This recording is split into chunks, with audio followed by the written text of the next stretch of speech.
Welcome to the Team of One podcast, where we share the story of the solopreneur by exploring different ideas from different voices so you too can find a way to live life on your own terms. My name is Mo Choice, and in this episode, I spoke to Sacha Awwa, who spoke about her transition from corporate life to building her own business, the challenges of time management, and the importance of finding the right clients.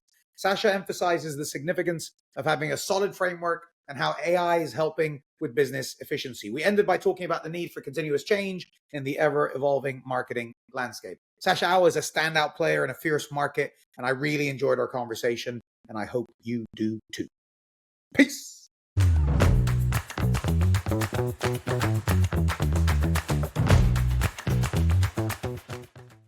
Welcome back to the Team of One podcast. Today we're joined by Sacha Awwa. Who are you? Hi, Mo. Thank you for having me. I am a solopreneur and marketing strategist. Amazing. So you identify as a solopreneur. How do you define that term? How do I define solopreneur? Getting hit in obstacle courses along the way as I grow my business. Solopreneur is, I started my own company on my own. I support clients solely as it relates to, marketing and strategy in terms of growing their business. Amazing. We talk about or I talk about entrepreneur is the end. The thing is the enterprise. Mm-hmm. Entrepreneur. So Airbnb is the thing. Apple is the thing. You know what I mean? Yeah. For a solopreneur, I'm the thing. Yes. That's okay. Got it. Yeah. That's how I Yeah. think about it. And also from a risk, right? The preneur risk part. It's like the risk is the enterprise. Yes, the risk is always the enterprise. I completely agree. Yeah. Well, there's also a difference between entrepreneurs and business owners. It's like I own a flower shop in Kings Road. It's like you're not an entrepreneur. You're just a business owner. You're a business owner, correct? Yeah. There's no Yeah. enterprise risk with selling flower. Everyone knows Yeah. that people buy flowers. Yeah. So with that description, my solopreneur and I am the entity and I am the business is I have basically coined a 3-part process in terms of how I uniquely support clients. Amazing. Yeah. And the risks falls with you. Mm-hmm. Like it's your life. You eat all the shit. It's all Yeah, down. because hopefully my formula works. Well, it does. We'll talk about how. Well, that's a good segue. So, did the formula come and then the idea to go solo, or did the idea to go solo come first? The formula came first and then the idea to go solo came after, but it was years in the making in terms of I love data. And I think my career was like my own data gathering in terms of how I was, building up lessons and testing and learning across many different enterprise companies that I worked with, as well as tech startups. And how could I really fine tune this to be a flow in terms of basically injecting it into a company. This is how we move from this point to this point, and how it's an ever evolving cycle throughout the marketing landscape. And then it became a tested and tried and true. And I know that it is a tested, tried and true because when we weren't utilizing the formula, Didn't work. we weren't thriving and surviving in the industry or the market. Amazing. So would you say that if you didn't have the formula, you wouldn't have become a solopreneur? Yeah, because then at the end of the day, I would have just been another marketing agency. And I honestly hate to call my business a marketing agency. That's super interesting because it was the Yeah. opposite for me. I just want to do what I want and I don't want to talk to anyone and ask for permission. Yeah. And then I figured out what the framework was. Yeah. I mean, it comes, a lot of people like exit because of frustration, 100%. And I was frustrated, but at the same time, I didn't want to repeat what everyone else was doing. I get it. And because I'm in marketing, I'm like, what's my value prop? What am I bringing to the table that's different? Very cool. It's a bit like in music, though. It's like, do you write the song first, the tune, and then the lyrics, or do you come up with the lyrics and then the tune? I don't think it matters. I think what matters is what I suppose the why did you decide solopreneurship was for you ultimately? I hated answering to anyone above me. Yeah. Do you know why? It could probably be an ingrained childhood trauma. I have no idea. But it's always been, as far as you remember, it's always been like that. I think every company I've ever worked with, I've struggled because, being half Arab, I think I just am really loud, which is very interesting compared to my European side, who isn't very loud, and you're supposed to, kind of, take what is given to you in essence. But I don't think my loudness was really accepted in the US. And it was like, well, this is how we do things. This is our process. This is the way we deliver to clients. And I'm like, yeah, but it's not the best way. And I did that all the way up to enterprise companies where I got slapped Mm. on the wrists and Nah. I got taken into HR, and I'm like, I think there's a lot like of different things that we should be focusing on versus sitting me down and saying I shouldn't have brought somebody into a meeting because our chief revenue officer was in there. And I because think you like the idea that this young kid brought into the table, so why are you berating something that I've provided that is something you're looking for, right? So I think in essence, a lot of the time with these enterprise companies and other companies, it's like these the leadership is very much in their own way, and there's very much of an ego that they can't let go of. And I'm not a manager with an ego. I'm a manager that only knows that I'm as good as I'm going to be if the people that are working under me are going to succeed. fair. I didn't. I hated incompetence, Yeah. and I saw incompetence from the age of 3 in pretty much every adult I was paying attention to. I'm like, they don't know what the Yeah. fuck they're doing. He Yeah. doesn't know what the fuck he's doing. Because they don't half the time. Because- because That's why I said maybe childhood trauma, right? yeah, it could well be. And and here's the thing: it's like I don't know what the fuck I'm doing either, but I want to do it in my on my terms. Like Yeah, if you no want one to knows what the fuck they're doing, why am I listening to him? test and fail on your own and it's your mistake at the end of the day. You're That's not the testing piece. and learning somebody else's mistake, right? That's the piece on the pillow. It's Yeah. I did it my way, and I'll suffer the consequences. Did you ever feel like I always had this? What's the worst case? I'll go get a job in McDonald's or in a bar, and I'll probably work my way up to manager pretty quickly, and then I'll have a average life. That was always the way I would talk myself around the fear of if it doesn't work out. What was your struggle, and how did you deal with that? Yeah, I definitely think, I mean, obviously if you have an education to fall back on, I was also a graphic designer by education, and then I moved over onto the business side of things. So it's like early on, I forget her name, who was in the American Shark Tank, who has like the really short blonde hair. Hmm. She always talks about having two skill sets. One, if one doesn't work out, to fall back on the other. All right. And to your point, yeah, I think as anyone stepping out, it takes a different person, right? And I think that fear is not as high as somebody who is okay to be wearing the golden handcuffs, so to say, right? Hmm. So I think I was never afraid because I'm like, I'm educated. Even if I'm overeducated, yes, I could go get a job that is Yes. waitressing or work at a CVS or work at, wherever it was to Right. be able to pay whatever bills I needed to pay. So stepping out and not being able to have something to fall back on wasn't a fear of mine because I knew that there was something eventually to fall back on. There's always jobs that you can get, right? Right. Yeah. I think that's really important. Yeah. It's a good, confidence in, it's not confidence that I know what's going to happen. It's confidence that I know I'll find a way. It's that kind Yeah. of idea, Yeah. right? What was the biggest struggle when you decided to go solo? So I actually didn't go solo until I built my book of business. So I had one foot in, one foot out, my nine to I five. see.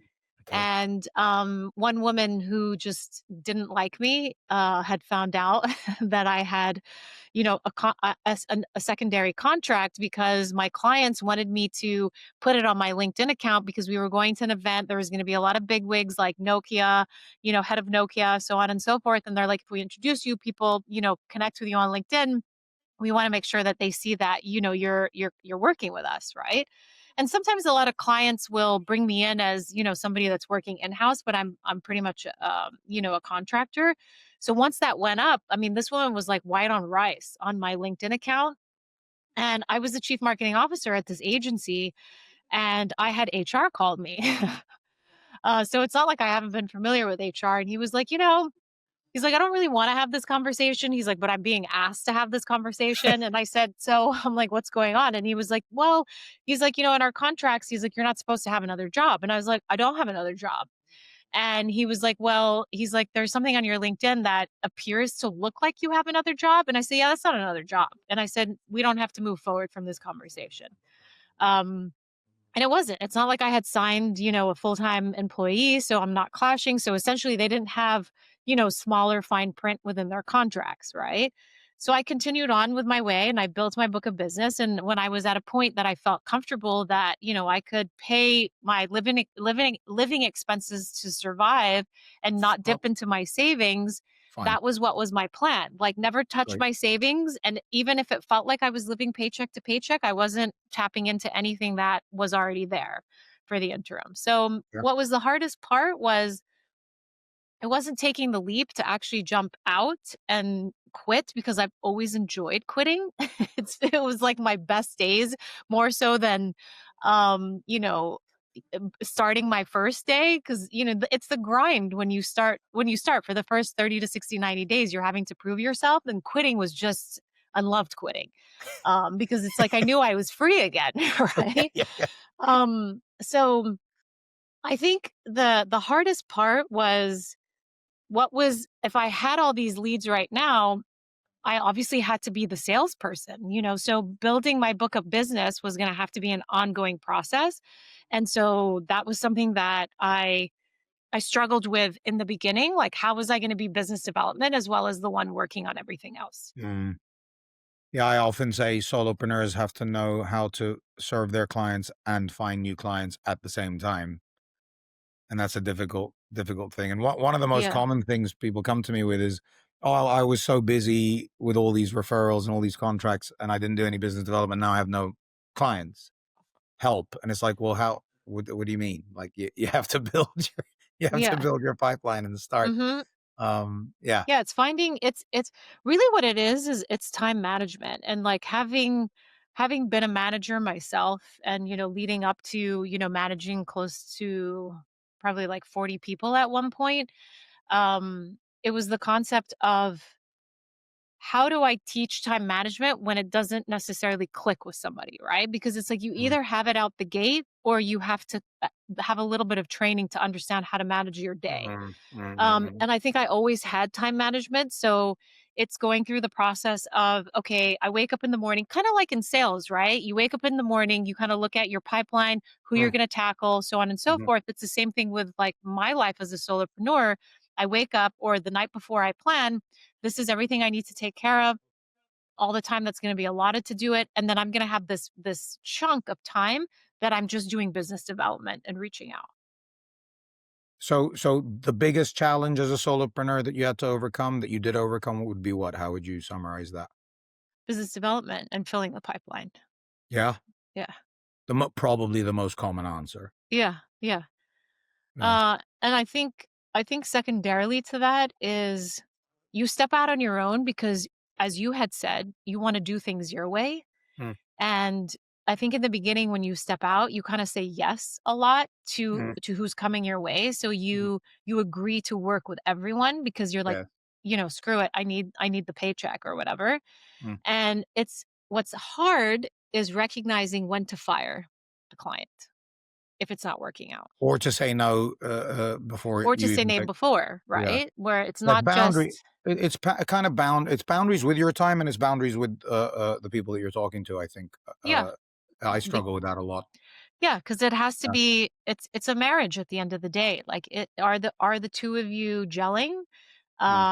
Are they gonna support your insights and your direction? Or, are they also standing in their own way, where they're just gonna block everything you bring to the table? So, 100%. yeah. I want to look. I don't want to look at my calendar and say, "Oh fuck, I've got another call with this guy," or "I've got another." Yes. I hate that. That's like hell Yes. for me. And Yes. that the problem is, if you work for any company, that's probably my day all day. That's why I can't work for That is your day all them. day. Yeah. Yeah. Um. Okay. That's why Amazing. quitting is so satisfying. This might be an obvious. Yeah, I love that line. I couldn't wait to quit. I think that's great. Yeah. What was the tipping point? What was that? To step out? of the tipping point of I'm not worried anymore about being a solopreneur? I've been doing what I've been doing since 2019. I'd say it took a good 2 solid years. I think it definitely took a good solid, because remember it was COVID. Yeah, So that played a part. I stepped out in a time where I didn't have to convince people to do marketing, because a lot of people think marketing sucks because they've had PTSD with another agency or third party vendor that they've worked with. I'm having to continue to tell them spend money when we don't know if what the heck is going to happen to life, and if the world is just going to crash and we're never going to come out of this, right? And convincing them to stay alive was the craziest part of everything. So I think that the tipping point for me was, if I can make it in this crazy time, then I'm going to be able to make it once we come out. Fair. Great. Um, what's the next level for you? What's the next big goal? My next big goal is really setting up a system in place where, so I have a system in place where it's like I do the work for you. Like, I do the strategy, you come on like a typical agency, it's billable hours. We work to help you, to support you grow. Secondarily to that is really helping support the smaller businesses where it's the do it for yourself. So Mm, it's basically e-commerce or like ed tech platform that just really runs on its own, and there's like a check-in. So it's not as much um, interpersonal engagement? like Yeah, engagement, but yeah. it's, you're flying on your own, but there's going to be like this weekly check-in and support.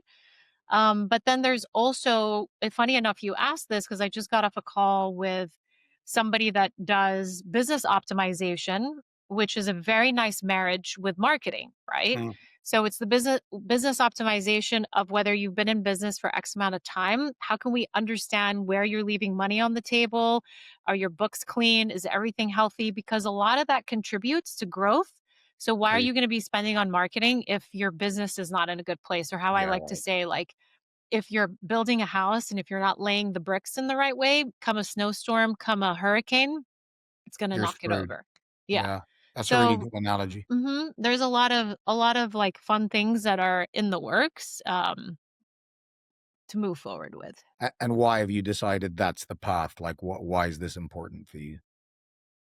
It's important because I think with any business and with solopreneur, there kind of reaches a point where it's not stagnation, but it's what's next in terms of how do we continue to grow. So I'll give you an example of what happened when I worked at the New York Times, the media company. And why did we bring in McKinsey and Company? We brought them in because we wanted to understand, how do we grow other arms of revenue. So if you feel comfortable at a point in your business, no matter what you're offering, either, a service or a product, and it's going well, what other forms of offerings can you bring into the company that can be what I like to call kind of like a churn and burn, and it works on its own cycle, right? And Mm. it's the dream that all of us have, is like to be sleeping and making money, right? So, what is that going to entail with less touch, but value delivered? Very cool. And what's the big risk? What's the thing that's going to derail you or stop you from getting what you want? One, with the business ops guy, is ensuring that that partnership is going to work. I think whenever you do partner with somebody, it's the risk of making sure that you're a good match. Mm, Um, and really, any risk is finding what I don't like to call uh, product market fit, but more customer market fit. But I feel like there is good customer market fit, so I'm not worried about it. But that's always a risk, right? Whenever you put something out there, and I think a lot of people give up too fast because they don't do enough testing and learning to really dig into finding that niche market that's really going to work. I mean, there's an ocean of people, and there's always going to be competitors. Um, so it's finding your tribe in that ocean. So And I always say the only feedback that matters is the market. She will tell you whether what you have is useful, and so we have to go out to the market as quickly as possible Yeah. and see what she says. Yeah. But Um, so many companies don't listen to their no, market. they build before without the feedback. It's unbelievable to me. Yeah. I mean, you heard about what happened with Sonos, right? I did. Can you give us a quick summary? Yeah, so Sonos and like with any kind of system that they use to basically, you know, connect you to your phone and like operating system, let's call it. So they did an upgrade just like I mean the easiest one to know of is like we all have an operating system on our iPhones, right? Mhm. So that operating system gets updated whether it pings you or whether you have it on auto update. So Sonos had an operating system that they went through and they updated, but they hadn't paid attention to the feedback that had come through from their users so that they got rid of two very very lucrative pieces of the operating system that had to do with I think it was connectivity or something, or just that made something very easy that they got rid of or just didn't bring on to the new operating system. And they lost so many of their clients. People moved over to, other competitors.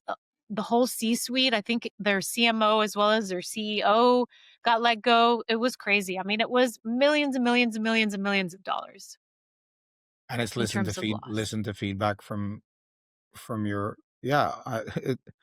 Some people pay also more attention to their wannabe customers than their existing customers. Yeah, That's something yeah, they I need to. do. Yeah. I mean, thank you so much for sharing. Is there anything you want to say about AI before we close? By the way. Is there anything I want to say about AI? The only thing I want to say about AI is stop fearing it Mm. because it's here. It's been here. Um, AI just got louder because of ChatGPT, but it's been around. As a marketer, we've been using tools that have automation since more than 20 years ago. So jump on that bandwagon. It's going to make your life easier. Yeah, I agree, and I'm looking forward to seeing what happens with that. So we started with really talking about what solopreneurship is and how you went into it one foot in, one foot out in the corporate world, why you were driven to do things on your own, how you thought about it, framework first. You knew it worked. You started to build your business before you left your job, which is an interesting path that's quite common, but also a lot of people don't do it that way. Um, um, and then we talked about how you wanted to you want to focus on finding the right customers and working with the right people, making sure it was the right thing, time management, boundaries.